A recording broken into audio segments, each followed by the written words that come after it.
एक बार एक व्यक्ति ने महान फिलोसोफर सुकरात से पूछा कि सफलता का रहस्य क्या है? What is the secret of success? सुकरात ने उस इंसान को कहा कि वो कल सुबह नदी के पास मिले, वहीं पर उसे अपने प्रश्न का जवाब मिलेगा। जब दूसरे दिन सुबह वह व्यक्ति नदी के पास मिला तो सुकरात ने उसको नदी में उतरकर नदी की गहराई मापने के लिए कहा। वो व्यक्ति नदी में उतरकर आगे की तरफ जाने लगा। जैसे ही पानी उस व्यक्ति के नाक तक पहुंचा, पीछे से सुकरात ने आकर अचानक से उसका मुंह पानी में डुबो दिया।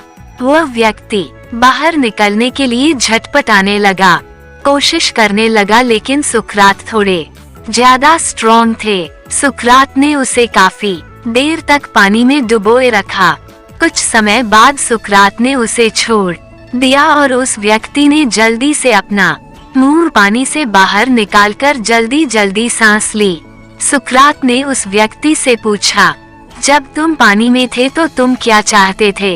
व्यक्ति ने कहा, जल्दी से बाहर निकलकर सांस लेना चाहता था। सुकरात ने कहा, यही तुम्हारे प्रश्न का उत्तर है। जब तुम सफलता को उतनी ही तीव्र इच्छा से चाहोगे जितनी तीव्र इच्छा से तुम सांस लेना चाहते हैं, तो तुम्हें सफलता निश्चित रूप से मिल जाएगी। 2. अभ्यास का महत्व। प्राचीन समय में विद्यार्थी गुरुकुल में रहकर ही पढ़ा करते थे। बच्चे को शिक्षा ग्रहण करने के लिए गुरुकुल में भेजा जाता था। बच्चे गुरुकुल में गुरु के सानिध्य में आश्रम की देखभाल किया करते थे और अध्ययन भी किया करते थे। वरदराज को भी सभी की तरह गुरुकुल भेज दिया गया। वहाँ आश्रम में अपने साथियों के साथ घुलने मिलने लगा, लेकिन वह पढ़ने में बहुत ही कमजोर था। गुरुजी की कोई भी बात उसके बहुत कम समझ में आती थी। इस कारण सभी के बीच वह उपहास का कारण बनता है। उसके सारे साथी अगली कक्षा में चले गए, लेकिन वो आगे नहीं बढ़ पाया। गुरुजी ने भी आखिर हार मानकर उसे बोला, बेटा वरदराज, मैंने सारे प्रयास करके देख लिए हैं। अब यही उचित होगा कि तुम यहाँ अपना समय बर्बाद मत करो। अपने घर चले जाओ और घर वालों की काम में मदद करो। वरदराज ने भी सोचा कि शायद विद्या मेरी किस्मत में नहीं है और भारी मन से गुरुकुल से घर के लिए निकल गया।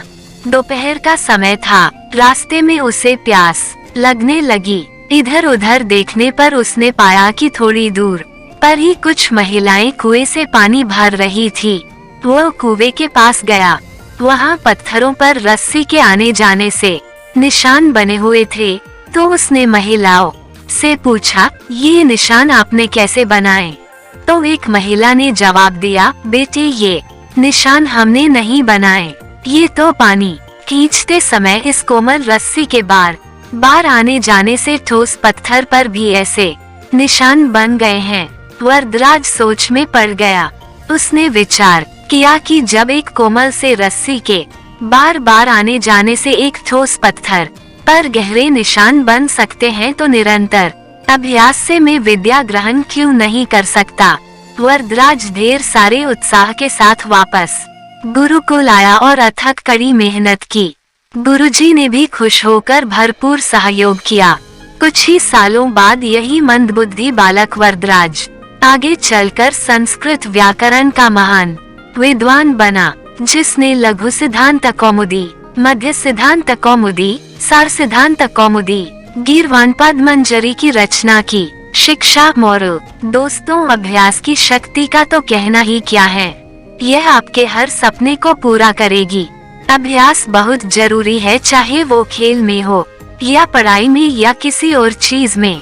बिना अभ्यास के आप सफल नहीं हो सकते हो। अगर आप बिना अभ्यास के केवल किस्मत के भरोसे बैठे रहोगे, तो आखिर में आपको पछतावे के सिवा और कुछ हाथ नहीं लगेगा। इसलिए अभ्यास के साथ धैर्य, परिश्रम और लगन रखकर आप अपनी मंजिल को पाने के लिए जुट जाए। आप सभी से एक निवेदन है कि अगर आपको यह वीडियो पसंद आए तो चैनल को सब्सक्राइब करें, वीडियो को लाइक करें और कमेंट में जरूर बताएं कि यह वीडियो आपको कैसी लगी। धन्यवाद।